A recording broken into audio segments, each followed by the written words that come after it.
अस्य श्रीपञ्चमुख हनुमन्मन्त्रस्य ब्रह्मा ऋषिः गायत्री छन्दः पंचमुख विराट हनुमान देवता ह्रीं बीजम् श्रीं शक्ति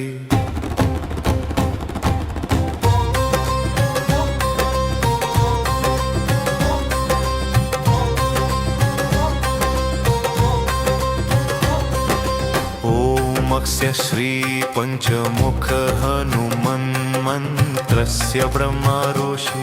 गायत्री छन्दः पंचमुख विराट हनुमान देवता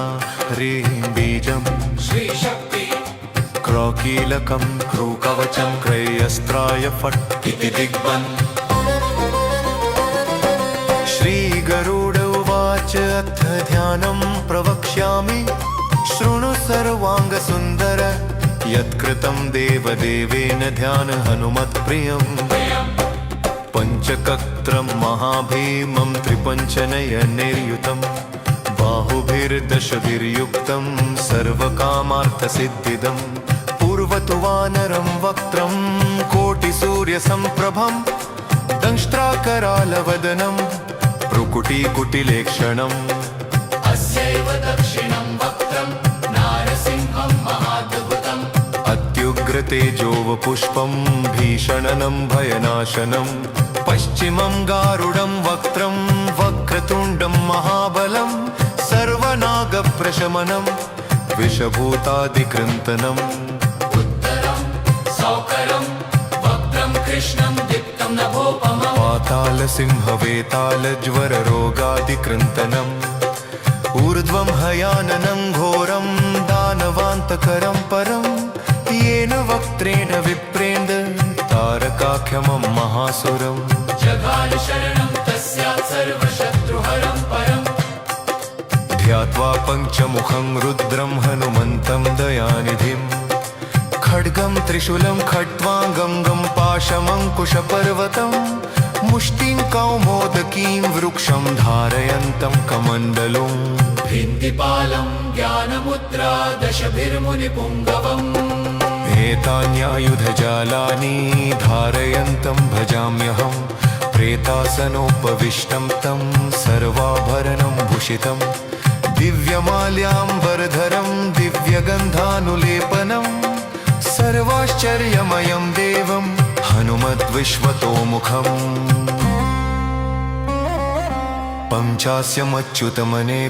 पञ्चास्यमच्युतमनेकविचित्रवर्णवक्त्रं शशाङ्कशखरं कपिराजवर्यम् पीताम्बराद्रिं मुकुटैरूपशोभिताङ्गं पिङ्गाक्षमाद्यमनिशं मनसा स्मरामि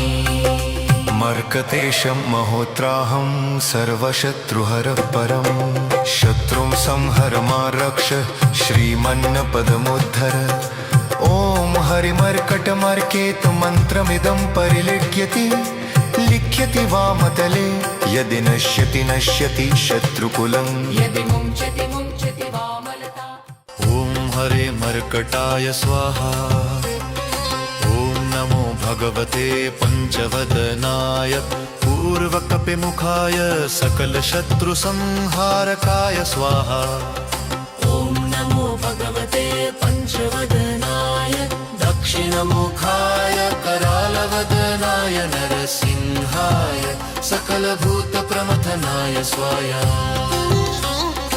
ॐ नमो भगवते पञ्चवदनाय पश्चिममुखाय गरुडाननाय सकलविषहराय स्वाहा ॐ नमो भगवते पञ्चवदनाय उत्तरमुखाय आदिवराहाय सकलसम्पत्कराय स्वाहा ॐ नमो भगवते पञ्चवदनाय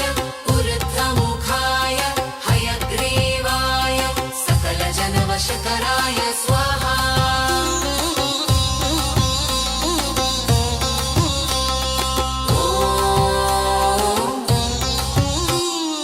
ॐ अस्य श्रीपञ्चमुखी हनुमत्कवचस्तोत्रमन्त्रस्य श्रीरामचन्द्र ऋषिरनुष्टुपच्छन्द श्रीसीतारामचन्द्रो देवता हनुमानति बीजं वायुदेवता इति शक्ति श्रीरामचन्द्रावर प्रसाद सिद्ध्यर्थे जपे विनियोगः इति ऋष्यादिकं विन्नसेत ॐ अग्जनीसुताय अङ्गुष्ठाभ्यां नमः ॐ रुद्रमूर्तये तर्जनीभ्यां नमः ॐ वायुपुत्राय मध्यमाभ्यां नमः ॐ अग्निगर्भाय अनामिकाभ्यां नमः ॐ रामदूताय कनिष्ठिकाभ्यां नमः ॐ पञ्चमुख हनुमते करतलकरपृष्ठाभ्यां नमः ॐ अञ्जनीसुताय हृदयाय नमः ॐ रुद्रमूर्तये शिरसे स्वाहा ॐ वायुपुत्राय शिखायैव षट् ॐ अग्निगर्भाय कवचाय हम् ॐ रामदूताय नेत्रत्रयाय वो षट् ॐ पञ्चमुख हनुमते अस्त्राय फट् पञ्चमुख हनुमते अस्त्राय फट् पञ्चमुख हनुमते स्वाहा इति दिग्बन्धन् वन्दे वानरनारसिंहखगराक्रोडाश्ववक्त्रान्वितं दिव्यालङ्करनं त्रिपञ्चनयनं दीप्यमानं रुचा हस्ताब्जैरसिखेटपुस्तकसुधा कुम्भाङ्कुशाद्रिं हलं खट्वाङ्गं फणिभूरुहं दशभुजं सर्वरिवीरापहम् ॐ श्रीरामदूताय आञ्जनेयाय वायुपुत्राय महाबलपराक्रमाय सीता दुःखनिवारणाय लङ्कादहनकारणाय महाबलप्रचण्डाय फाल्गुनसखाय कोलाहलसकलब्रह्माण्ड विश्वरूपाय सप्तसमुद्रनिर्लङ्घनाय पिङ्गलनयनाय अमितविक्रमाय सूर्यबिम्बफलसेवनाय दुष्टनिवारणाय दृष्टिनिरालङ्कृताय सञ्जीविनी सञ्जीविताङ्गद लक्ष्मण महाकपिसैन्यप्राणदाय दशकण्ठविध्वंसनाय रामेष्टाय महाफाल्गुनसखाय सीतासहित रामवरप्रदाय षट्प्रयोगागम पञ्चमुखवीर हनुमन्मन्त्रजपे विनियोगः ॐ हरिमर्कटमर्कटाय बं बं बं बं बं बं वो षट् स्वाहा ॐ हरिमर्कटमर्कटाय फं फं फं फं फं फट् स्वाहा ॐ हरिमर्कटमर्कटाय खें खें खें खें खेमार्णाय स्वाहा ॐ हरिमर्कटमर्कटाय लुं लुं लुं लुलुं आकर्षित सकल सम्पत्कराय स्वाहा ॐ हरिमर्कटमर्कटाय धन धन धन धन धन शत्रुस्तम्भनाय स्वाहा ॐ टन् टन् टन् टन् टं कूर्ममूर्तये पञ्चमुखवीर हनुमते परयन्त्र परतन्त्रोच्चाटनाय स्वाहा ॐ कं खं गं घं चं चं जं झं टन् टन् डन् डन् टन् डन् तन् थन् दन् धं भं पं फं भं भं भं यं रलं वं शं शं समं लं शं स्वाहा इति दिग्बन्धः ॐ पूर्वकपिमुखाय पञ्चमुख हनुमते टन् टन् टन् टन् टन् टन् टन् सकलशत्रुसंहरणाय स्वाहा ॐ दक्षिणमुखाय पञ्चमुख हनुमते करालवदनाय नरसिंहाय ॐ ह्रीं ह्रीं ह्रीं ह्रूं ह्रीं सकलभूतप्रेतदमनाय स्वाहा ॐ पश्चिममुखाय गरुडाननाय पञ्चमुख हनुमते मं मं मं मं मं मं सकलविषहराय स्वाहा ॐ उत्तरमुखाय आदिवराहाय लल्लल्लल्लल्लं नृसिंहाय नीलकण्ठमूर्तये पञ्चमुख हनुमते स्वाहा ऊर्ध्वमुखाय हयग्रीवाय रुमुरुं रुमुरुं रुद्रमूर्तये सकलप्रयोजननिर्वाहकाय स्वाहा ॐ अञ्जनीसुताय वायुपुत्र पुत्राय महाबलाय सीता शोकनिवारणाय श्रीरामचन्द्रकपापादुकाय महावीर्य प्रमथनाय ब्रह्माण्डनाथाय कामदाय पञ्चमुखवीर हनुमते स्वाहा भूत प्रेत पिशाच ब्रह्म राक्षस शाकिनी डाकिन्यन्तरिक्ष ग्रह परयन्त्र परतन्त्रोच्चाटनाय स्वाहा सकल प्रयोजन निर्वाहकाय पञ्चमुखवीर हनुमते श्रीरामचन्द्र वर प्रसादाय जं जं जं जं स्वाहा इदं कवचं पठित्वा तु महाकवचं पठेन्नरः एकवारं जपेत् स्तोत्रं सर्वशत्रुनिवारणम् द्विवारं तु पठेन् नित्यं पुत्रपौत्रप्रवर्धनम् त्रिवारं च पठेन् नित्यं सर्वसम्पत्करं शुभम् चतुर्वारं पठेन् नित्यं सर्वरोगनिवारणम् पञ्चवारं पठेन् नित्यं सर्वलोकवशङ्करम् षडारं च पठेन् नित्यं सर्वदेववशङ्करम् सप्तवारं पठेन् नित्यं सर्वसौभाग्यदायकम् अष्टवारं पठेन् नित्यमिष्टकामार्थसिद्धिदम् नववारं पठेन् नित्यं राजभोगमवाप्नुयात् दशवारं पठेन् नित्यं त्रैलोक्यज्ञानदर्शनम् रुद्रावृत्तिं पठेन् नित्यं सर्वसिद्धिर्भवेद्धवम् निर्बलो रोगयुक्तश्च महाव्याध्यादिपीडितः कवचस्मरणेनैव महाबलमवाप्नुयात् इति सुदर्शनसंहितायां श्रीरामचन्द्रसीता प्रोक्तम् श्रीपञ्चमुखहनुमत्कवचम्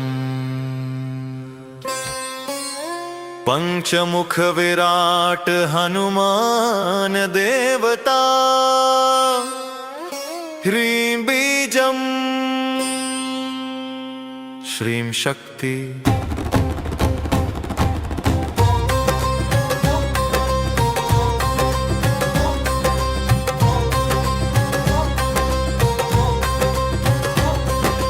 ओमस्य श्रीपञ्चमुख हनुमन्मन्त्रस्य ब्रह्मारोषि गायत्री छन्दः पञ्चमुखविराट हनुमान देवता ह्रीं बीजम् श्रीशक्ति क्रौकीलकं क्रूकवचं क्रयस्त्राय फट् इति दिग्बन्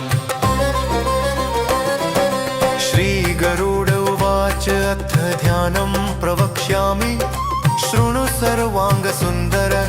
यत्कृतं देवदेवेन ध्यान हनुमत्प्रियम्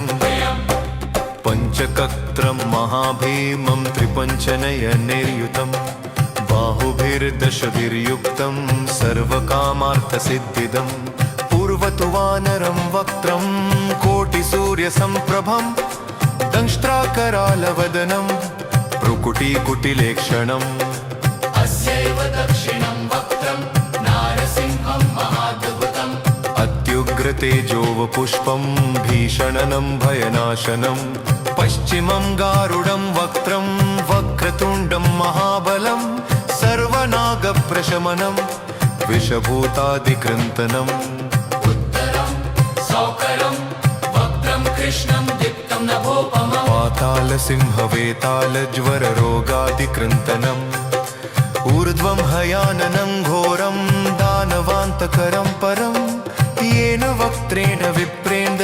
तारकाख्यमं महासुरम् जगानुशरणं तस्यात् सर्वशत्रुहरं परम् ध्यात्वा पञ्चमुखं रुद्रं हनुमन्तं दयानिधिं खड्गं त्रिशूलं खट्वाङ्गं पाशमङ्कुशपर्वतं मुष्टिं कौमोदकीं वृक्षं धारयन्तं कमण्डलुम् भिन्तिपालं ज्ञानमुद्रा दशभिर्मुनिपुङ्गवम् एतान्यायुधजालानि धारयन्तं भजाम्यहं प्रेतासनोपविष्टं तं सर्वाभरणं भूषितं दिव्यमाल्याम्बरधरं दिव्यगन्धानुलेपनं सर्वाश्चर्यमयं देवं हनुमन्तं हनुमद्विश्वतोमुखम् पञ्चास्यमच्युतमनेकविचित्रवर्णवक्त्रं शशाङ्कशखरं कपिराजवर्यम् पीताम्बराद्रिं मुकुटैरूपशोभिताङ्गं पिङ्गक्षमाद्यमनिशं मनसा स्मरामि मर्कतेशं महोत्राहं सर्वशत्रुहरः परं शत्रुं संहर मा रक्ष श्रीमन्नपदमुद्धर ॐ हरिमर्कटमर्केतु मन्त्रमिदं परिलिख्यति लिख्यति वामतले यदि नश्यति नश्यति शत्रुकुलं यदि मुञ्चति मुञ्चति वामलता ॐ हरे मर्कटाय स्वाहा ॐ नमो भगवते पञ्चवदनाय पूर्वकपिमुखाय सकलशत्रुसंहारकाय स्वाहा ॐ नमो भगवते पञ्चवदनाय दक्षिणमुखाय करालवदनाय नरसिंहाय सकलभूतप्रमथनाय स्वाहा ॐ नमो भगवते पञ्चवदनाय पश्चिममुखाय गरुडाननाय सकलविषहराय स्वाहा ॐ नमो भगवते पञ्चवदनाय उत्तरमुखाय आदिवराहाय सकलसम्पत्कराय स्वाहा ॐ नमो भगवते पञ्चवदनाय ऊर्ध्वमुखाय हयग्रीवाय सकलजनवशकराय स्वाहा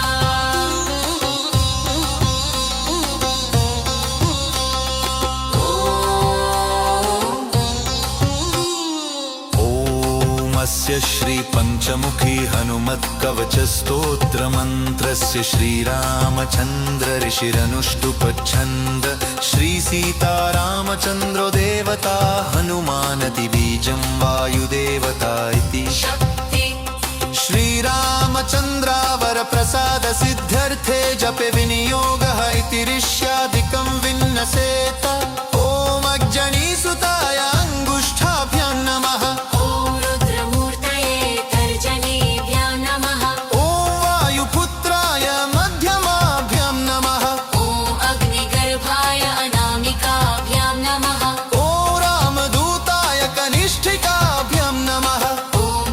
मुख हनुमते करतल कर पृष्ठाभ्यां नमः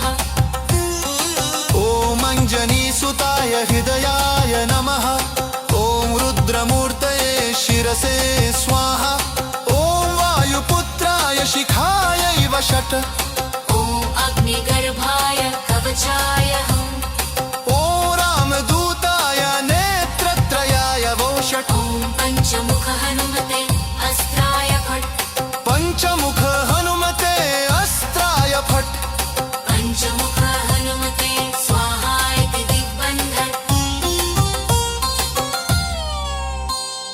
वन्दे वानरनारसिंहखगराक्रोडाश्ववक्त्रान्वितं दिव्यालङ्करनं त्रिपञ्चनयनं देदीप्यमानं रुचा हस्ताब्जैरसिखेटपुस्तकसुधा कुम्भाङ्कुशाद्रिं हलं खट्वाङ्गं फणिभूरुहं दशभुजं सर्वरिवीरापहम् ॐ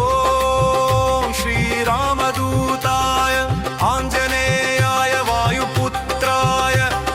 महाबलपराक्रमाय सीता दुःखनिवारणाय लङ्कादहनकारणाय महाबलप्रचण्डाय फाल्गुनसखाय कोलाहलसकलब्रह्माण्ड विश्वरूपाय सप्तसमुद्रनिर्लङ्घनाय पिङ्गलनयनाय अमितविक्रमाय सूर्यबिम्बफलसेवनाय दुष्टनिवारणाय दृष्टिनिरालङ्कृताय सञ्जीविनी सञ्जीविताङ्गदलक्ष्मण महाकपिसैन्यप्राणदाय दशकण्ठविध्वंसनाय रामेष्टाय महाफाल्गुनसखाय सीतासहित रामवरप्रदाय षट्प्रयोगागम पञ्चमुखवीर हनुमन्मन्त्रजपे विनियोगः ॐ हरिमर्कटमर्कटाय बं बं बं बं बं बं वो षट् स्वाहा ॐ हरिमर्कटमर्कटाय फं फं फं फं फं फट् स्वाहा ॐ हरिमर्कटमर्कटाय खें खें खें खें खे मारणा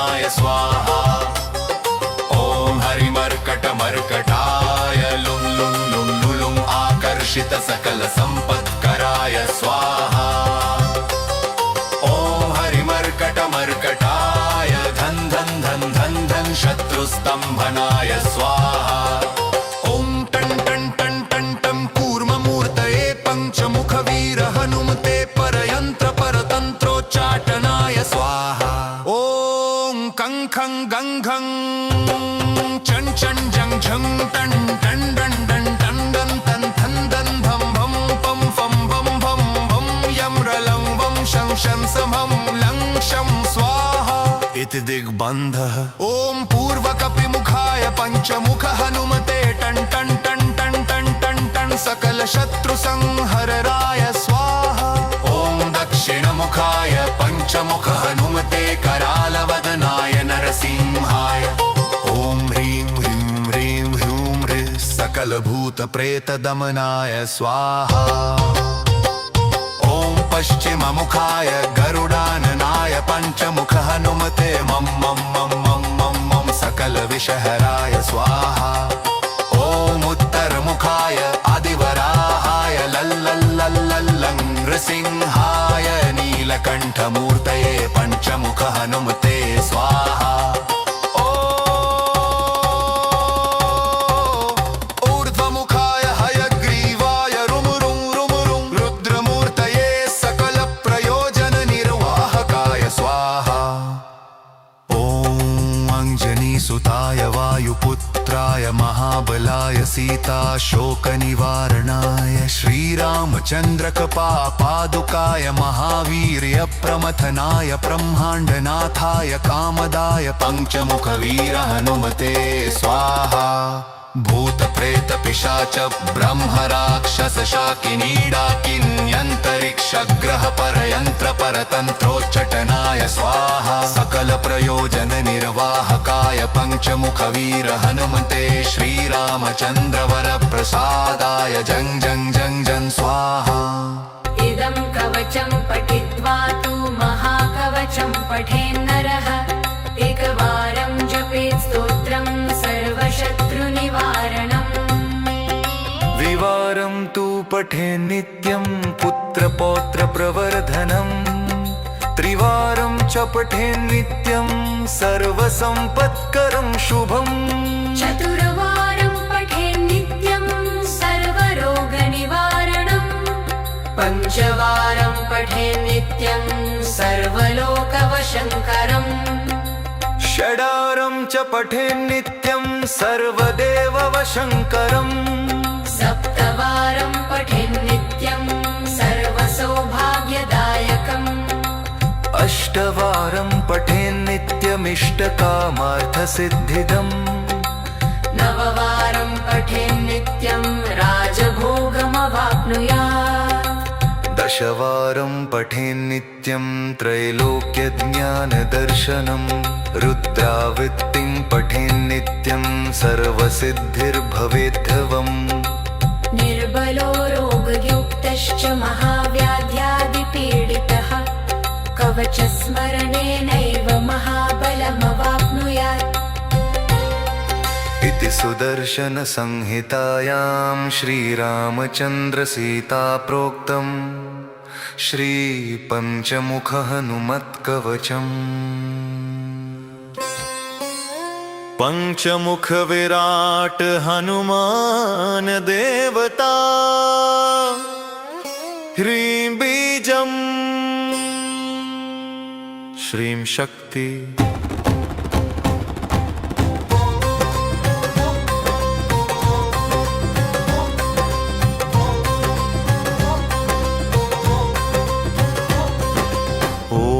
स्य श्री पंचमुख हनुमन्मन्त्रस्य ब्रह्मऋषि गायत्री छन्दः पंचमुख विराट हनुमान देवता ह्रीं बीजम् श्री शक्ति क्रौकीलकं क्रूकवचं क्रयस्त्राय फट् इति दिग्बन् श्री गरुड उवाच अथ ध्यानं प्रवक्ष्यामि शृणु सर्वांग सुंदर यत्कृतं देवदेवेन ध्यान हनुमत्प्रियम् पंचकत्रं महाभीमं त्रिपञ्चनयनैर्युतं बाहुभिर्दशभिर्युक्तं सर्वकामार्थसिद्धिदं पूर्वतु वानरं वक्त्रम् कोटिसूर्यसम्प्रभं दंष्ट्राकरालवदनं भ्रुकुटीकुटिलेक्षणम् अस्यैव दक्षिणं वक्त्रं नारसिंहं महाद्भुतम् अत्युग्रतेजोवपुष्पं भीषणनं भयनाशनं पश्चिमं गारुडं वक्त्रं वक्रतुण्डं महाबलं सर्वनागप्रशमनं विषभूतादिकृन्तनम् उत्तरं सौकरं वक्त्रं कृष्णं दीप्तं नभोपमम् पातालसिंहवेतालज्वररोगादिकृन्तनम् ऊर्ध्वं हयाननं घोरं दानवान्तकरं परं येन वक्त्रेण विप्रेण्ड तारकाख्यमं महासुरम् जगालशरणं तस्यात् सर्वशत्रुहरं परम् ध्यात्वा पञ्चमुखं रुद्रं हनुमन्तं दयानिधिं खड्गं त्रिशूलं खट्वाङ्गं पाशमङ्कुशपर्वतं मुष्टिं कौमोदकीं वृक्षं धारयन्तं कमण्डलुम् भिन्तिपालं ज्ञानमुद्रा दशभिर्मुनिपुङ्गवम् एतान्यायुधजालानि धारयन्तं भजाम्यहं प्रेतासनोपविष्टं तं सर्वाभरणं भूषितं दिव्यमाल्याम्बरधरं दिव्यगन्धानुलेपनं सर्वाश्चर्यमयं देवं हनुमद्विश्वतोमुखम् पञ्चास्यमच्युतमनेकविचित्रवर्णवक्त्रं शशाङ्कशखरं कपिराजवर्यम् पीताम्बराद्रिं मुकुटैरूपशोभिताङ्गं पिङ्गाक्षमाद्यमनिशं मनसा स्मरामि मर्कतेशं महोत्राहं सर्वशत्रुहरः परं शत्रुं संहर मा रक्ष श्रीमन्नपदमुद्धर ॐ हरिमर्कटमर्केतुमन्त्रमिदं परिलिख्यति लिख्यति वामतले यदि नश्यति नश्यति शत्रुकुलं यदि मुञ्चति मुञ्चति वामलता ॐ हरे मर्कटाय स्वाहा ॐ नमो भगवते पञ्चवदनाय पूर्वकपिमुखाय सकलशत्रुसंहारकाय स्वाहा ॐ नमो भगवते पञ्चवदनाय दक्षिणमुखाय करालवदनाय नरसिंहाय सकलभूतप्रमथनाय स्वाहा ॐ नमो भगवते पञ्चवदनाय पश्चिममुखाय गरुडाननाय सकलविषहराय स्वाहा ॐ नमो भगवते पञ्चवदनाय उत्तरमुखाय आदिवराहाय सकलसम्पत्कराय स्वाहा ॐ नमो भगवते पञ्चवदनाय ऊर्ध्वमुखाय हयग्रीवाय सकलजनवशकराय स्वाहा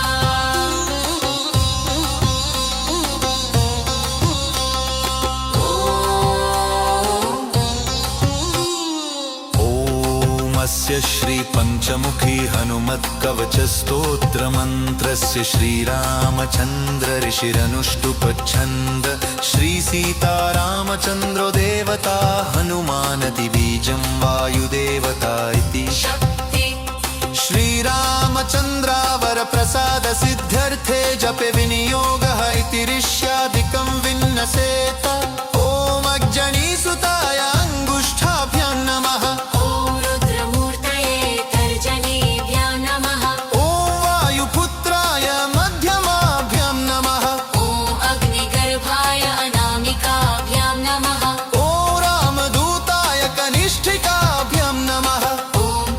मुख हनुमते करतल कर पृष्ठाभ्यां नमः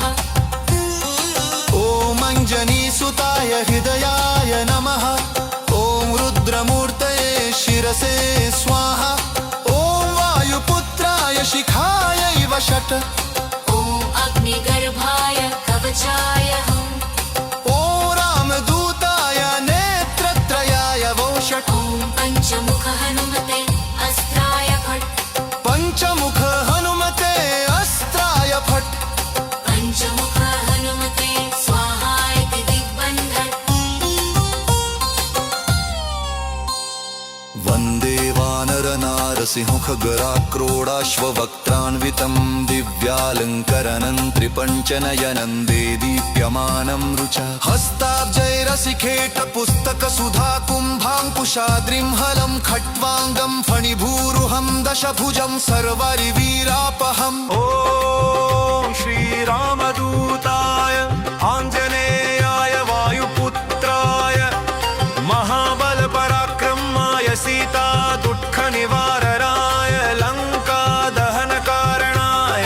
महाबलप्रचण्डाय फाल्गुनसखाय कोलाहलसकलब्रह्माण्ड विश्वरूपाय सप्तसमुद्रनिर्लङ्घनाय पिङ्गलनयनाय अमितविक्रमाय सूर्यबिम्बफलसेवनाय दुष्टनिवारणाय दृष्टिनिरालङ्कृताय सञ्जीविनी सञ्जीविताङ्गद लक्ष्मण महाकपिसैन्यप्राणदाय दशकण्ठविध्वंसनाय रामेष्टाय महाफाल्गुनसखाय सीतासहित रामवरप्रदाय षट्प्रयोगागम पञ्चमुखवीर हनुमन्मन्त्रजपे विनियोगः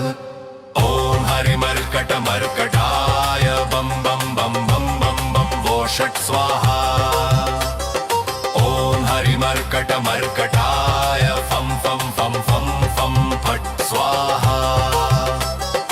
ॐ हरिमर्कटमर्कटाय खें खें खें खें खेमारणाय स्वाहा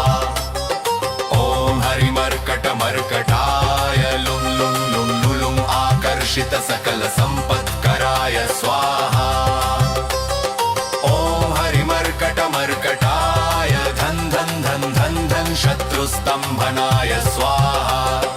ॐ टं टं टं टं टं कूर्ममूर्तये पञ्चमुखवीर हनुमते परयन्त्र परतन्त्रोच्चाटनाय स्वाहा ॐ कं खं गं घं चं चं जं झं टं टं डं डं टं डं तं थं दं धं भं पं फं भं भं भं यं रलं वं शं शं समं लं शं स्वाहा इति दिग्बन्धः ॐ पूर्वकपिमुखाय पञ्चमुख हनुमते टं टं टं टं टं टं टं सकलशत्रुसंहरणाय स्वाहा ॐ दक्षिणमुखाय पञ्चमुख हनुमते करालवदनाय नरसिंहाय ॐ ह्रीं ह्रीं ह्रीं ह्रूं ह्रीं सकलभूतप्रेतदमनाय स्वाहा ॐ पश्चिममुखाय गरुडाननाय पञ्चमुख हनुमते मं मं मं मं मं मं सकलविषहराय स्वाहा ॐ उत्तरमुखाय आदिवराहाय लल्लल्लल्लल्लं नृसिंहाय नीलकण्ठमूर्तये पञ्चमुख हनुमते स्वाहा ऊर्ध्वमुखाय हयग्रीवाय रुमुरुं रुमुरुं रुद्रमूर्तये सकलप्रयोजननिर्वाहकाय स्वाहा ॐ अञ्जनीसुताय वायुपुत्राय महाबलाय सीताशोकनिवारणाय श्रीरामचन्द्रकपापादुकाय महावीर्यप्रमथनाय ब्रह्माण्डनाथाय कामदाय पञ्चमुखवीर हनुमते स्वाहा भूतप्रेतपिशाच ब्रह्मराक्षसशाकिनीडाकिन्यन्तरिक्षग्रह परयन्त्र परतन्त्रोच्चटनाय स्वाहा सकलप्रयोजननिर्वाहकाय पञ्चमुखवीर हनुमते श्रीरामचन्द्रवरप्रसादाय जं जं जं जं स्वाहा इदं कवचं पठित्वा तु महाकवचं पठेन्नरः एकवारं जपेत् स्तोत्रं सर्वशत्रुनिवारणम् द्विवारं तु पठेन् नित्यं पुत्रपौत्रप्रवर्धनम् त्रिवारं च पठेन् नित्यं सर्वसम्पत्करं शुभम् चतुर्वारं पठेन् नित्यं सर्वरोगनिवारणम्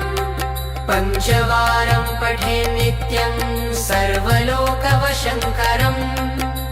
षडारं च पठेन् नित्यं सर्वदेववशङ्करम् सप्तवारं पठेन् नित्यं सर्वसौभाग्यदायकम् अष्टवारं पठेन् नित्यमिष्टकामार्थसिद्धिदम् नववारं पठेन् नित्यं राजभोगमवाप्नुयात् दशवारं पठेन्नित्यं त्रैलोक्यज्ञानदर्शनं रुद्रावृत्तिं पठेन्नित्यं सर्वसिद्धिर्भवेद्धवम् निर्बलो रोगयुक्तश्च महाव्याध्यादिपीडितः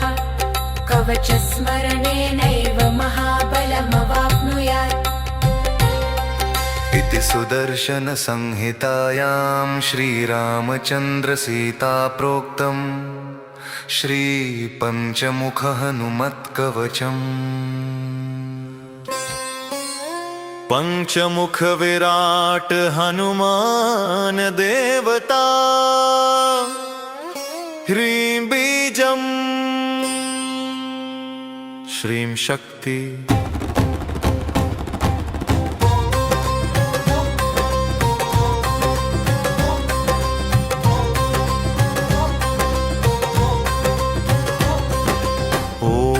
स्य श्री पंचमुख हनुमन्मन्त्रस्य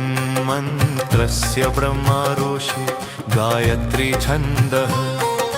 पंचमुख विराट हनुमान देवता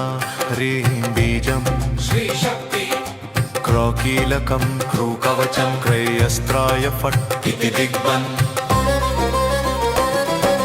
श्रीगरुड उवाच अथ ध्यानं प्रवक्ष्यामि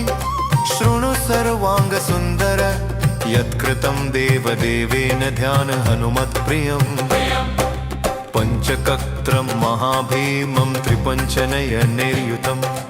बाहुभिर्दशभिर्युक्तं सर्वकामार्थसिद्धिदं पूर्वतु वानरं वक्त्रं कोटिसूर्यसम्प्रभं दंष्ट्राकरालवदनं भ्रुकुटीकुटिलेक्षणम् अस्यैव दक्षिणं वक्त्रं नारसिंहं महाद्भुतम् अत्युग्रतेजोवपुष्पं भीषणनं भयनाशनं पश्चिमं गारुडं वक्त्रं वक्रतुण्डं महाबलं सर्वनागप्रशमनं विषभूतादिकृन्तनम् उत्तरं सौकरं वक्त्रं कृष्णं दीप्तं नभोपमम् पातालसिंहवेतालज्वररोगादिकृन्तनम् ऊर्ध्वं हयाननं घोरं दानवान्तकरं परं येन वक्त्रेण विप्रेन्द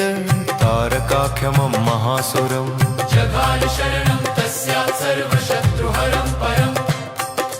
ध्यात्वा पञ्चमुखं रुद्रं हनुमन्तं दयानिधिं खड्गं त्रिशूलं खट्वाङ्गं पाशमङ्कुशपर्वतं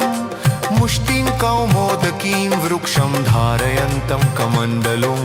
भिन्दिपालं ज्ञानमुद्रा दशभिर्मुनिपुङ्गवम् एतान्यायुधजालानि धारयन्तं भजाम्यहं प्रेतासनोपविष्टं तं सर्वाभरणं भूषितं दिव्यमाल्याम्बरधरं दिव्यगन्धानुलेपनं सर्वाश्चर्यमयं देवं हनुमद्विश्वतोमुखम् पञ्चास्यमच्युतमनेकविचित्रवर्णवक्त्रं शशाङ्कशखरं कपिराजवर्यम् पीताम्बराद्रिं मुकुटैरूपशोभिताङ्गं पिङ्गाक्षमाद्यमनिशं मनसा स्मरामि मर्कतेशं महोत्राहं सर्वशत्रुहरः परं शत्रुं संहर मा रक्ष श्रीमन्नपदमुद्धर ॐ हरिमर्कटमर्केतुमन्त्रमिदं परिलिख्यति लिख्यति वामतले यदि नश्यति नश्यति शत्रुकुलं यदि मुञ्चति मुञ्चति वामलता ॐ हरे मर्कटाय स्वाहा ॐ नमो भगवते पञ्चवदनाय पूर्वकपिमुखाय सकलशत्रुसंहारकाय स्वाहा ॐ नमो भगवते पञ्चवदनाय दक्षिणमुखाय करालवदनाय नरसिंहाय सकलभूतप्रमथनाय स्वाहा ॐ नमो भगवते पञ्चवदनाय पश्चिममुखाय गरुडाननाय सकलविषहराय स्वाहा ॐ नमो भगवते पञ्चवदनाय उत्तरमुखाय आदिवराहाय सकलसम्पत्कराय स्वाहा ॐ नमो भगवते पञ्च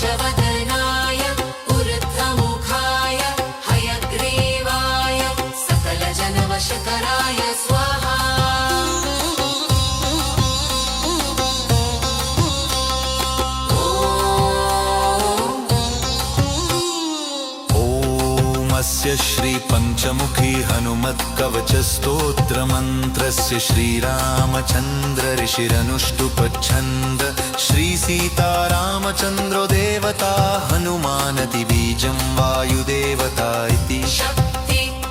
श्रीरामचन्द्रावर प्रसाद सिद्ध्यर्थे जपे विनियोगः इति ऋष्यादिकं विन्नसेत ॐ अग्जनीसुताय अङ्गुष्ठाभ्यां नमः ॐ रुद्रमूर्तये तर्जनीभ्यां नमः ॐ वायुपुत्राय मध्यमाभ्यां नमः ॐ अग्निगर्भाय अनामिकाभ्यां नमः ॐ रामदूताय कनिष्ठिकाभ्यां नमः ॐ पञ्चमुख हनुमते करतलकरपृष्ठाभ्यां नमः ॐ अञ्जनीसुताय हृदयाय नमः ॐ रुद्रमूर्तये शिरसे स्वाहा ॐ वायुपुत्राय शिखायै वषट् ॐ अग्निगर्भाय कवचाय हम् ॐ रामदूताय नेत्रत्रयाय वोषट् ॐ पञ्चमुख हनुमते अस्त्राय फट् पञ्चमुख हनुमते अस्त्राय फट् पञ्चमुख हनुमते स्वाहा इति दिग्बन्धन् वन्दे वानरनारसिंहखगराक्रोडाश्ववक्त्रान्वितं दिव्यालङ्करनं त्रिपञ्चनयनं देदीप्यमानं रुचा हस्ताब्जैरसिखेटपुस्तकसुधा कुम्भाङ्कुशाद्रिं हलं खट्वाङ्गं फणिभूरुहं दशभुजं सर्वरिवीरापहम् ॐ श्रीरामदूताय आञ्जनेयाय वायुपुत्राय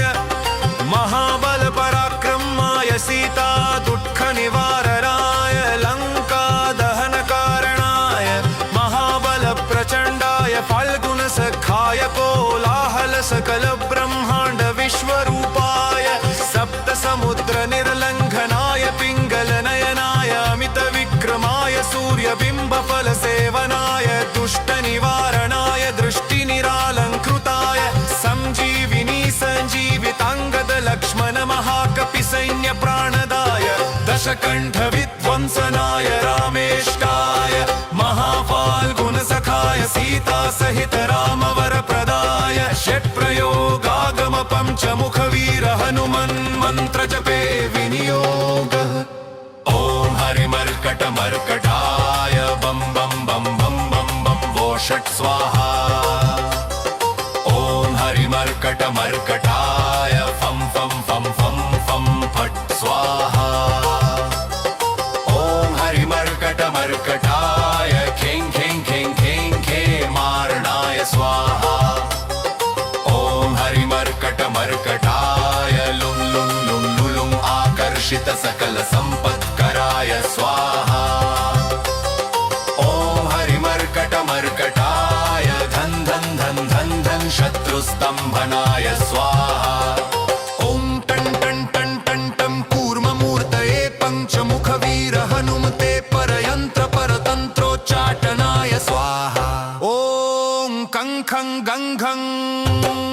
चं चं जं झं टं टं डं डं टं डं तं थं दं भं भं पं फं भं भं भं यं रलं वं शं शं समं लं शं स्वाहा इति दिग्बन्धः ॐ पूर्वकपिमुखाय पञ्चमुख हनुमते टं टं टं टं टं टं टं सकलशत्रुसंहरणाय स्वाहा ॐ दक्षिणमुखाय पञ्चमुख हनुमते करालवदनाय नरसिंहाय ॐ ह्रीं ह्रीं ह्रीं ह्रूं ह्रीं सकलभूतप्रेतदमनाय स्वाहा ॐ पश्चिममुखाय गरुडाननाय पञ्चमुख हनुमते मं मं मं मं मं मं सकलविषहराय स्वाहा ॐ उत्तरमुखाय आदिवराहाय लल्लल्लल्लल्लं नृसिंहाय नीलकण्ठमूर्तये पञ्चमुख हनुमते स्वाहा ऊर्ध्वमुखाय हयग्रीवाय रुमुरुं रुमुरुं रुद्रमूर्तये सकलप्रयोजननिर्वाहकाय स्वाहा ॐ अञ्जनीसुताय वायुपुत्राय महाबलाय सीता सीता शोकनिवारणाय श्रीरामचन्द्रकृपापादुकाय महावीर्य प्रमथनाय ब्रह्माण्डनाथाय कामदाय पञ्चमुखवीर हनुमते स्वाहा भूत प्रेत पिशाच ब्रह्म राक्षस शाकिनीडाकिन्यन्तरिक्ष ग्रह परयन्त्र परतन्त्रोच्चटनाय स्वाहा सकल प्रयोजन निर्वाहकाय पञ्चमुखवीर हनुमते श्रीरामचन्द्र वर प्रसादाय जं जं जं जं स्वाहा इदं कवचं पठित्वा तु महाकवचं पठेन्नरः एकवारं जपेत् स्तोत्रं सर्वशत्रुनिवारणम् द्विवारं तु पठे नित्यं पुत्रपौत्रप्रवर्धनम् त्रिवारं च पठे नित्यं सर्वसम्पत्करं शुभम् चतुर्वारं पठेत् नित्यं सर्वरोगनिवारणम् पञ्चवारं पठेत् नित्यं सर्वलोकवशङ्करम् षडारं च पठे नित्यं सर्वदेववशङ्करम् सप्तवारं पठेत् नित्यं सर्वसौभाग्यदायकम् अष्टवारं पठे नित्यमिष्टकामार्थसिद्धिदम् नववारं पठेत् नित्यं राजभोगमवाप्नुयात् दशवारं पठे नित्यं त्रैलोक्यज्ञानदर्शनम् रुद्रावृत्तिं पठे नित्यं सर्वसिद्धिर्भवेद्धवम् निर्बलो रोगयुक्तश्च महाव्याध्यादिपीडितः कवचस्मरणेनैव महाबलमवाप्नुयात् इति सुदर्शनसंहितायां श्रीरामचन्द्रसीता प्रोक्तम् श्रीपञ्चमुखहनुमत्कवचम् पञ्चमुख विराट हनुमान देवता ह्रीं बीजम् श्रीं शक्ति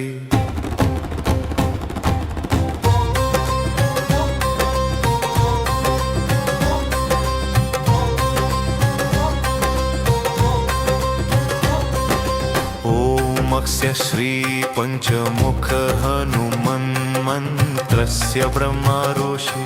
गायत्री छन्दः पंचमुख विराट हनुमान देवता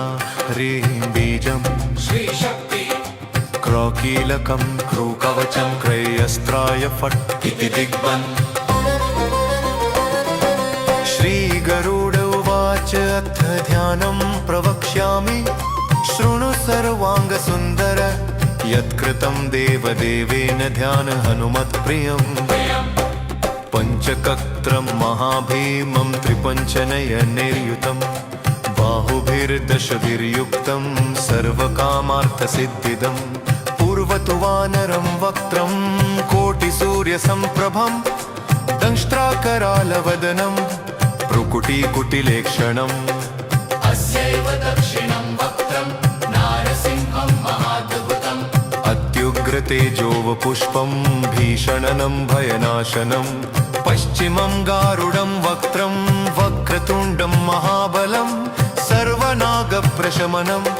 विषभूतादिकृन्तनम् उत्तरं सौकरं वक्त्रं कृष्णं दीप्तं नभोपमं पातालसिंहवेतालज्वररोगादिकृन्तनम् ऊर्ध्वं हयाननं घोरं दानवान्तकरं परं येन वक्त्रेण विप्रेन्द तारकाख्यमं महासुरं जगाल शरणं तस्यात् सर्वशत्रुहरं परं ध्यात्वा पञ्चमुखं रुद्रं हनुमन्तं दयानिधिं खड्गं त्रिशूलं खट्वाङ्गं पाशमङ्कुशपर्वतं मुष्टिं कौमोदकीं वृक्षं धारयन्तं कमण्डलुं भिन्दिपालं ज्ञानमुद्रा दशभिर्मुनिपुङ्गवम् एतान्यायुधजालानि धारयन्तं भजाम्यहं प्रेतासनोपविष्टं तं सर्वाभरणं भूषितं दिव्यमाल्याम्बरधरं दिव्यगन्धानुलेपनं सर्वाश्चर्यमयं देवं हनुमद्विश्वतोमुखम् पञ्चास्यमच्युतमनेकविचित्रवर्णवक्त्रं शशाङ्कशखरं कपिराजवर्यम् पीताम्बराद्रिं मुकुटैरूपशोभिताङ्गं पिङ्गक्षमाद्यमनिशं मनसा स्मरामि मर्कतेशं महोत्राहं सर्वशत्रुहरः परं शत्रुं संहर मा रक्ष श्रीमन्नपदमुद्धर ॐ हरिमर्कटमर्केतु मन्त्रमिदं परिलिख्यति लिख्यति वामतले यदि नश्यति नश्यति शत्रुकुलं यदि मुञ्चति मुञ्चति वामलता ॐ हरे मर्कटाय स्वाहा ॐ नमो भगवते पञ्चवदनाय पूर्वकपिमुखाय सकलशत्रुसंहारकाय स्वाहा ॐ नमो भगवते पञ्चवदनाय दक्षिणमुखाय करालवदनाय नरसिंहाय सकलभूतप्रमथनाय स्वाहा ॐ नमो भगवते पञ्चवदनाय पश्चिममुखाय गरुडाननाय सकलविषहराय स्वाहा ॐ नमो भगवते पञ्चवदनाय उत्तरमुखाय आदिवराहाय सकलसम्पत्कराय स्वाहा ॐ नमो भगवते पञ्चवदनाय ऊर्ध्वमुखाय हयग्रीवाय सकलजनवशकराय स्वाहा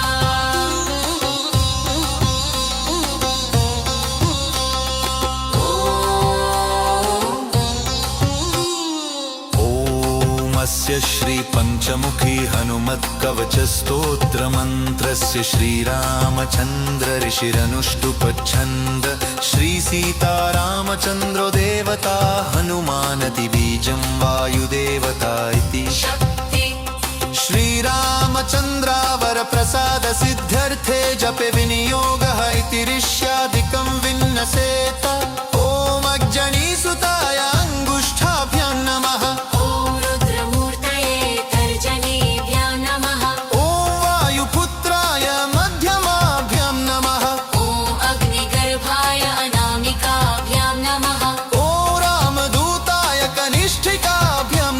पंचमुख हनुमते करतल कर पृष्ठाभ्यां नमः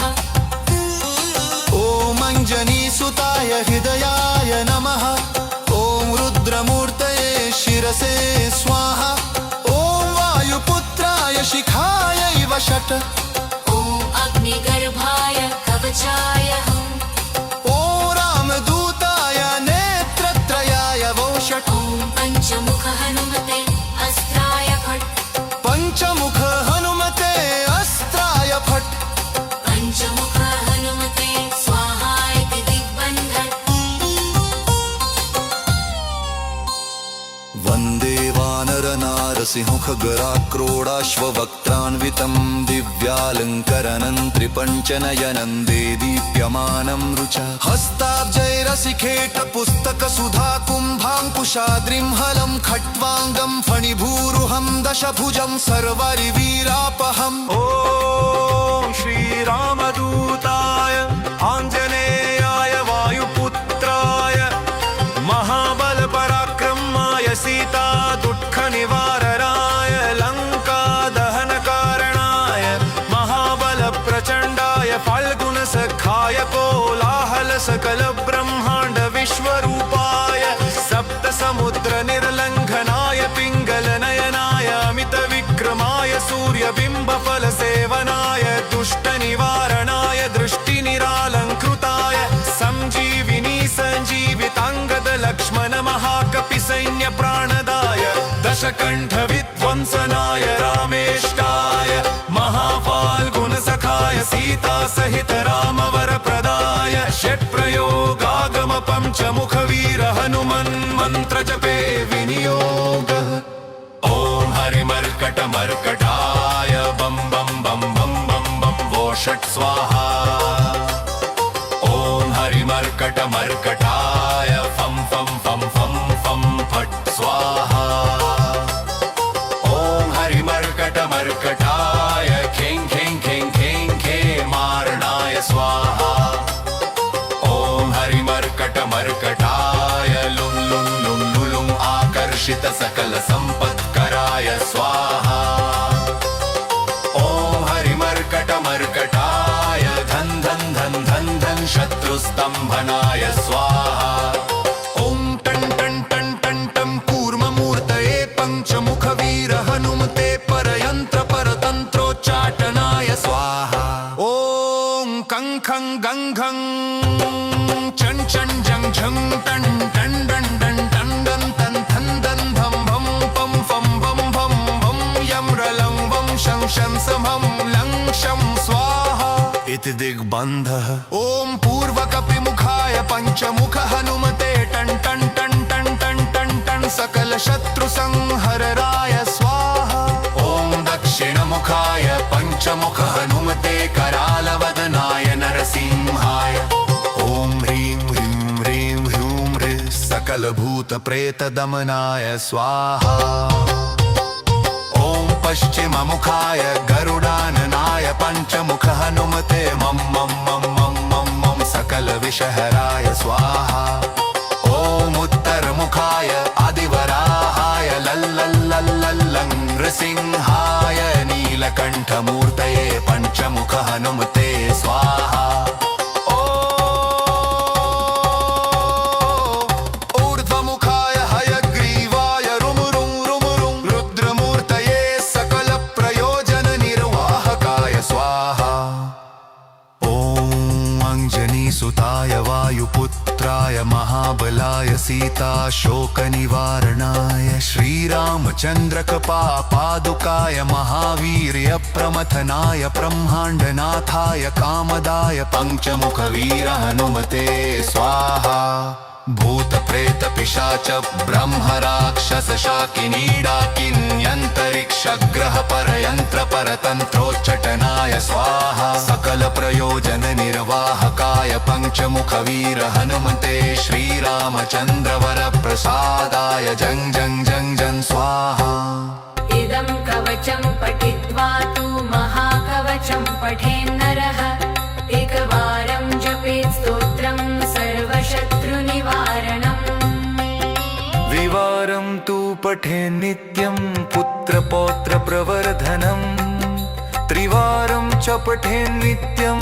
सर्वसम्पत्करं शुभम् चतुर्वारं पठेत् नित्यं सर्वरोगनिवारणम् पञ्चवारं पठेत् नित्यं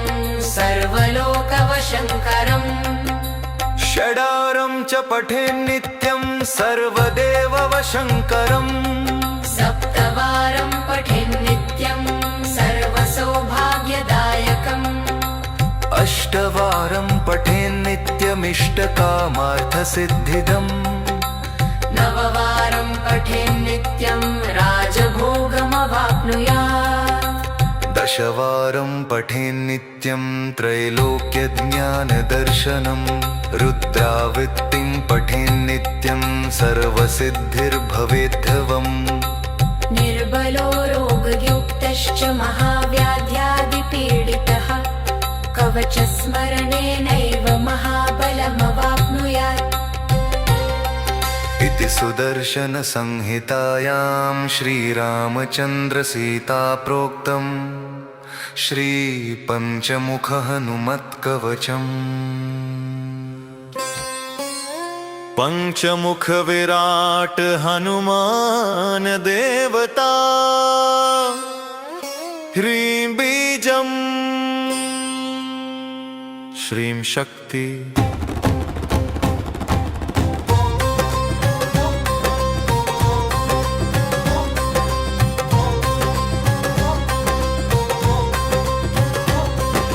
ओमस्य श्री पंचमुख हनुमन् मन्त्रस्य ब्रह्मारोषि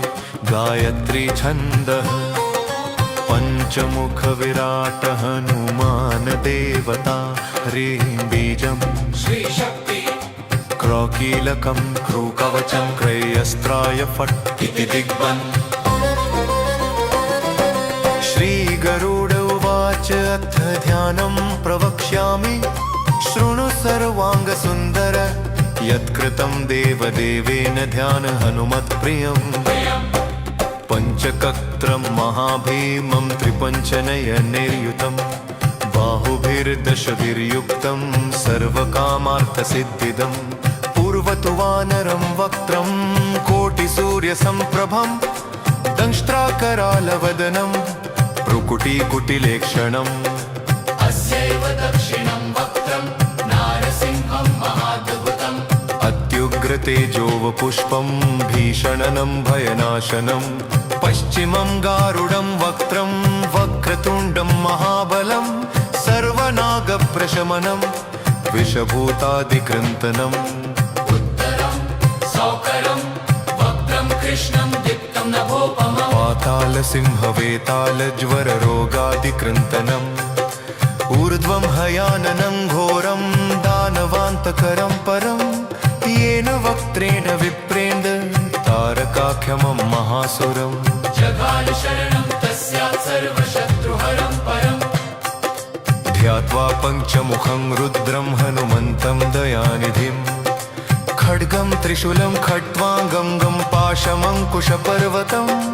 मुष्टिं कौमोदकीं वृक्षं धारयन्तं कमण्डलुम् भिन्दिपालं ज्ञानमुद्रा दशभिर्मुनिपुङ्गवम् एतान्यायुधजालानि धारयन्तं भजाम्यहं प्रेतासनोपविष्टं तं सर्वाभरणं भूषितं दिव्यमाल्याम्बरधरं दिव्यगन्धानुलेपनं सर्वाश्चर्यमयं देवं हनुमद्विश्वतोमुखम् पञ्चास्यमच्युतमनेकविचित्रवर्णवक्त्रं शशाङ्कशखरं कपिराजवर्यम् पीताम्बराद्रिं मुकुटैरूपशोभिताङ्गं पिङ्गाक्षमाद्यमनिशं मनसा स्मरामि मर्कतेशं महोत्राहं सर्वशत्रुहरः परं शत्रुं संहर मा रक्ष श्रीमन्नपदमुद्धर ॐ हरिमर्कटमर्केतु मन्त्रमिदं परिलिख्यति लिख्यति वामतले यदि नश्यति नश्यति शत्रुकुलं यदि मुञ्चति मुञ्चति वामलता ॐ हरे मर्कटाय स्वाहा ॐ नमो भगवते पञ्चवदनाय पूर्वकपिमुखाय सकलशत्रुसंहारकाय स्वाहा ॐ नमो भगवते पञ्चवदनाय दक्षिणमुखाय करालवदनाय नरसिंहाय सकलभूतप्रमथनाय स्वाहा ॐ नमो भगवते पञ्चवदनाय पश्चिममुखाय गरुडाननाय सकलविषहराय स्वाहा ॐ नमो भगवते पञ्चवदनाय उत्तरमुखाय आदिवराहाय सकलसम्पत्कराय स्वाहा ॐ नमो भगवते पञ्चवदनाय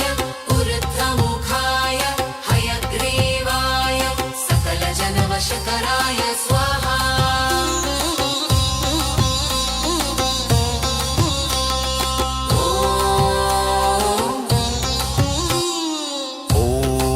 स्य श्रीपञ्चमुखी हनुमत्कवचस्तोत्रमन्त्रस्य श्रीरामचन्द्र ऋषिरनुष्टुपच्छन्द श्रीसीतारामचन्द्रो देवता हनुमानदिबीजं वायुदेवता इति शक्ति श्रीरामचन्द्रावरप्रसादसिद्ध्यर्थे जपे विनियोगः इति ऋष्यादिकं विन्नसेत ॐ अग्जनीसुताय अङ्गुष्ठाभ्यां नमः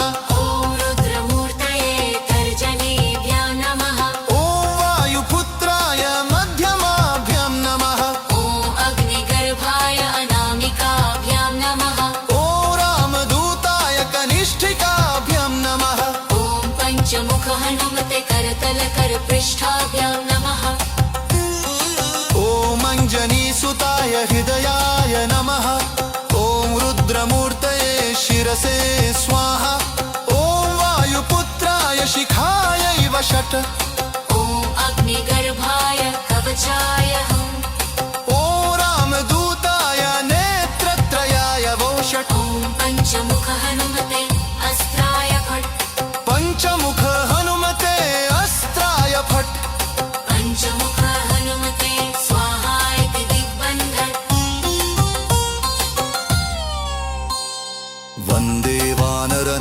सिंहगराक्रोडाश्ववक्त्रान्वितं दिव्यालङ्करणं त्रिपञ्चनयनं देदीप्यमानं रुचा हस्ताब्जैरसिखेटपुस्तकसुधा कुम्भाङ्कुशाद्रिं हलं खट्वाङ्गं फणिभूरुहं दशभुजं सर्वरिवीरापहम् ॐ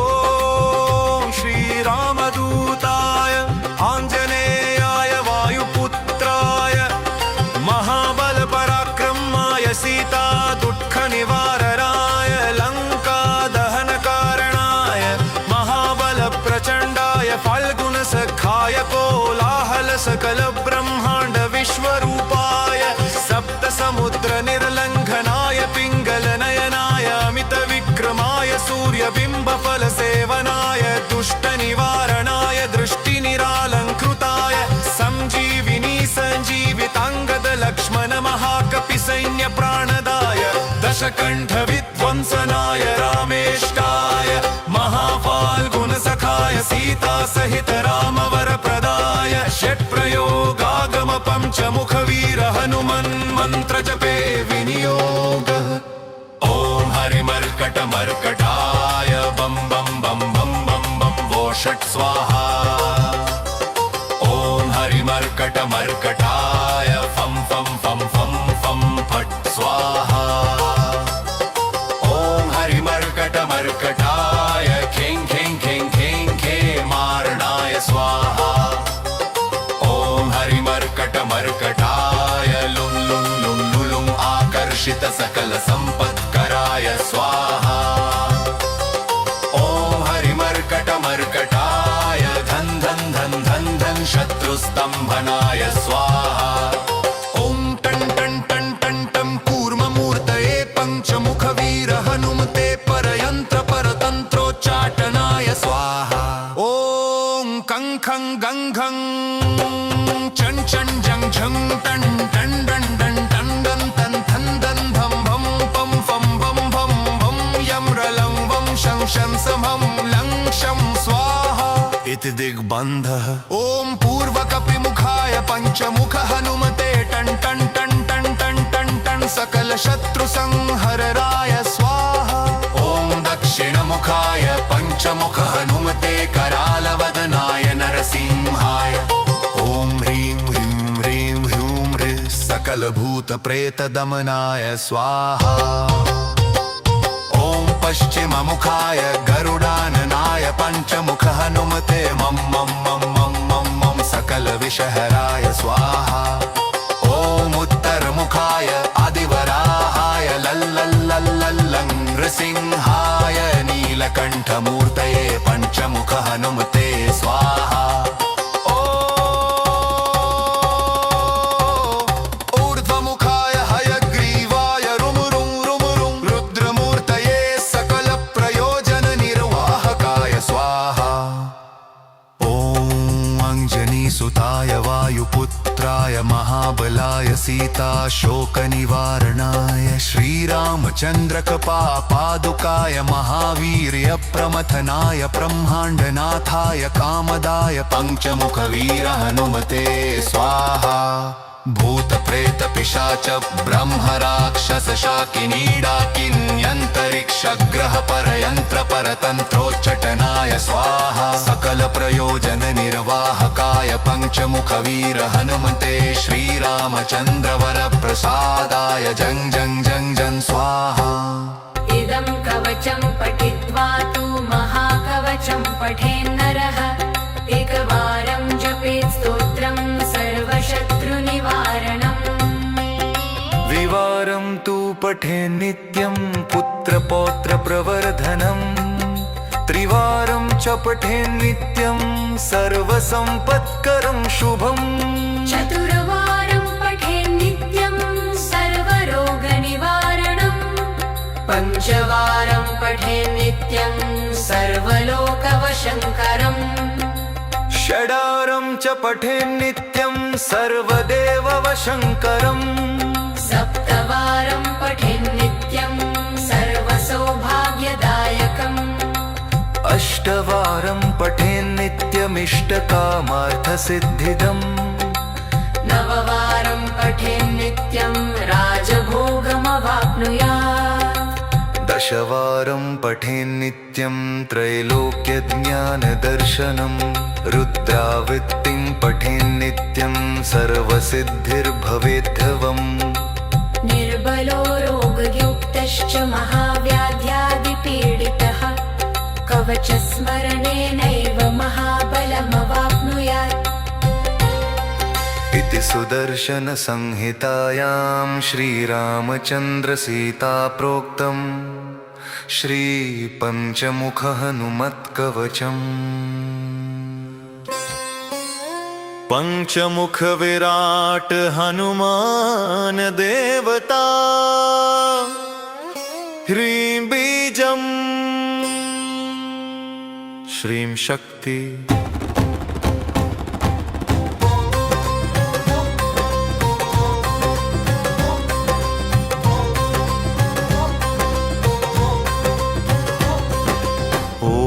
स्य श्री पंचमुख हनुमन्मन्त्रस्य ब्रह्मारोषि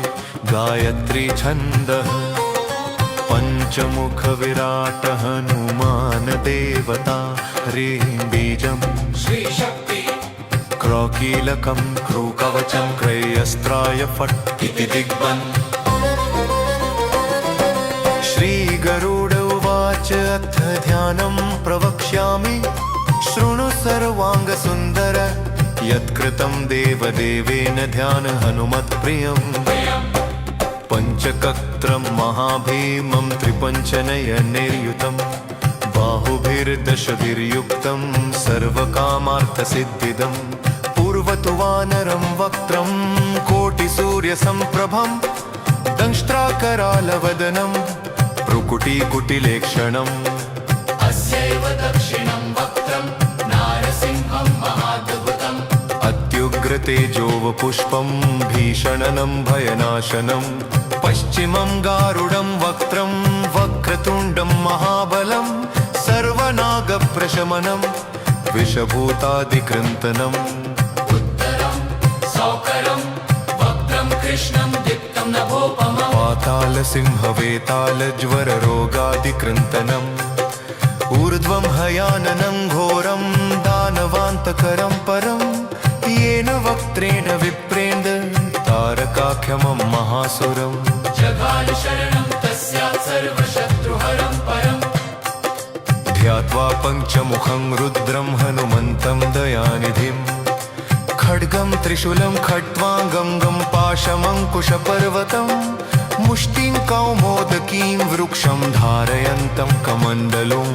भिन्दिपालं ज्ञानमुद्रा दशभिर्मुनिपुङ्गवम् एतान्यायुधजालानि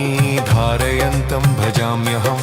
प्रेतासनोपविष्टं तं सर्वाभरणं भूषितं दिव्यमाल्याम्बरधरं दिव्यगन्धानुलेपनं सर्वाश्चर्यमयं देवं हनुमद्विश्वतोमुखम् पञ्चास्यमच्युतमनेकविचित्रवर्णवक्त्रं शशाङ्कशखरं कपिराजवर्यम् पीताम्बराद्रिं मुकुटैरूपशोभिताङ्गं पिङ्गाक्षमाद्यमनिशं मनसा स्मरामि मर्कतेशं महोत्राहं सर्वशत्रुहरः परं शत्रुं संहर मा रक्ष श्रीमन्नपदमुद्धर ॐ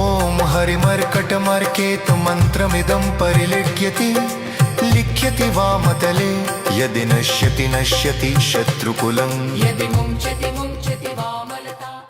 ॐ हरे मर्कटाय स्वाहा ॐ नमो भगवते पञ्चवदनाय पूर्वकपिमुखाय सकलशत्रुसंहारकाय स्वाहा ॐ नमो भगवते पञ्चवदनाय दक्षिणमुखाय करालवदनाय नरसिंहाय सकलभूतप्रमथनाय स्वाहा ॐ नमो भगवते पञ्चवदनाय पश्चिममुखाय गरुडाननाय सकलविषहराय स्वाहा ॐ नमो भगवते पञ्चवदनाय उत्तरमुखाय आदिवराहाय सकलसम्पत्कराय स्वाहा ॐ नमो भगवते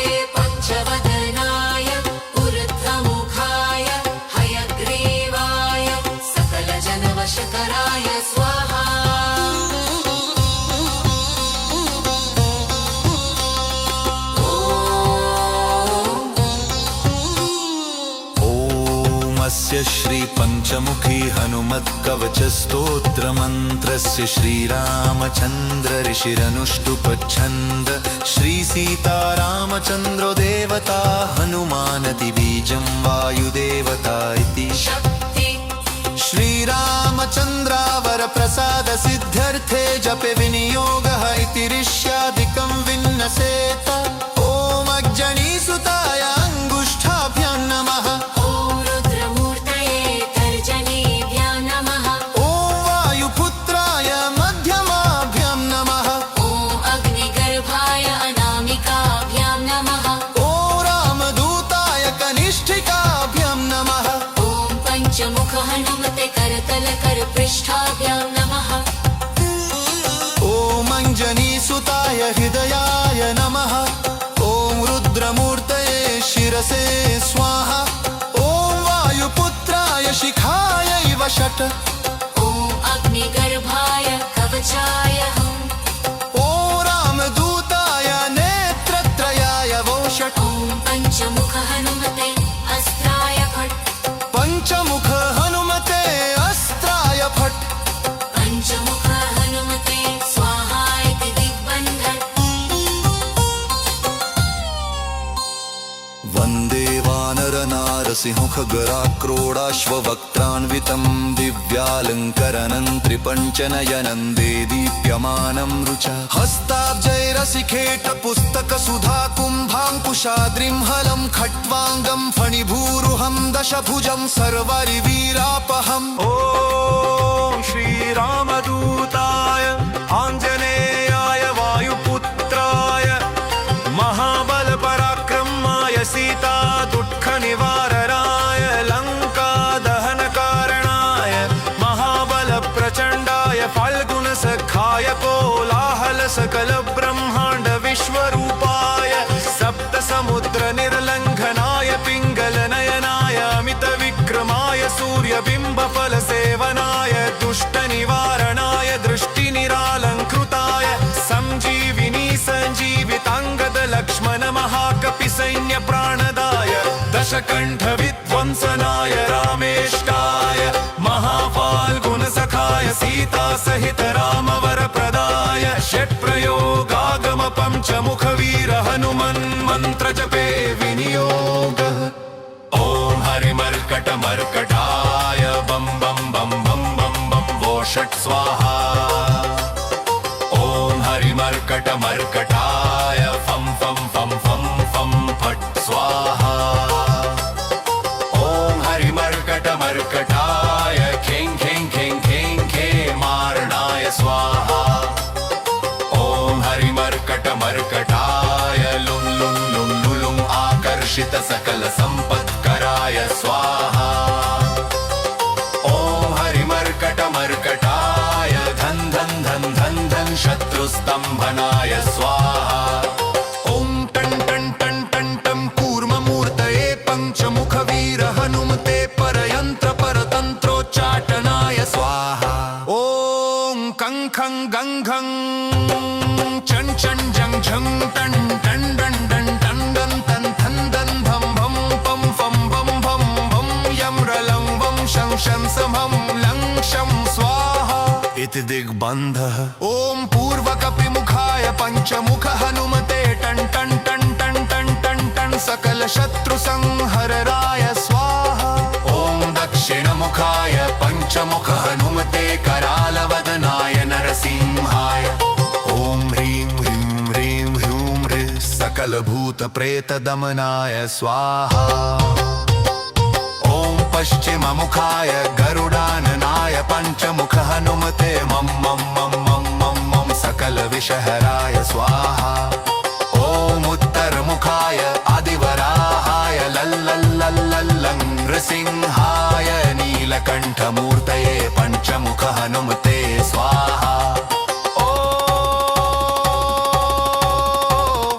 ऊर्ध्वमुखाय हयग्रीवाय रुमुरुं रुमुरुं रुद्रमूर्तये सकलप्रयोजननिर्वाहकाय स्वाहा ॐ अञ्जनीसुताय वायुपुत्राय महावीर्यप्रमथनाय महाबलाय सीताशोकनिवारणाय श्रीरामचन्द्रकपापादुकाय महावीर्यप्रमथनाय ब्रह्माण्डनाथाय कामदाय पञ्चमुखवीर हनुमते स्वाहा भूतप्रेत पिशाच ब्रह्म राक्षस शाकिनी डाकिन्यन्तरिक्ष ग्रह परयन्त्र परतन्त्रोच्चाटनाय स्वाहा सकल प्रयोजन निर्वाहकाय पञ्चमुखवीर हनुमते श्रीरामचन्द्र वर प्रसादाय जं जं जं जं स्वाहा इदं कवचं पठित्वा तु महाकवचं पठेन्नरः एकवारं जपेत् स्तोत्रं सर्वशत्रुनिवारणम् द्विवारं तु पठेन् नित्यं पुत्रपौत्रप्रवर्धनम् त्रिवारं च पठेन् नित्यं सर्वसम्पत्करं शुभम् चतुर्वारं पठेन् नित्यं सर्वरोगनिवारणम् पञ्चवारं पठेन् नित्यं सर्वलोकवशङ्करम् षडारं च पठेन् नित्यं सर्वदेववशङ्करम् सप्तवारं पठेन् नित्यं सर्वसौभाग्यदायकम् अष्टवारं पठेन् नित्यमिष्टकामार्थसिद्धिदम् नववारं पठेन् नित्यं राजभोगमवाप्नुयात् दशवारं पठेन् नित्यं त्रैलोक्यज्ञानदर्शनम् रुद्रावृत्तिं पठेन् नित्यं सर्वसिद्धिर्भवेद्धवम् निर्बलो रोगयुक्तश्च महाव्याध्यादिपीडितः कवचस्मरणेनैव महाबलमवाप्नुयात् इति सुदर्शनसंहितायां श्रीरामचन्द्रसीताप्रोक्तम् श्रीपञ्चमुखहनुमत्कवचम्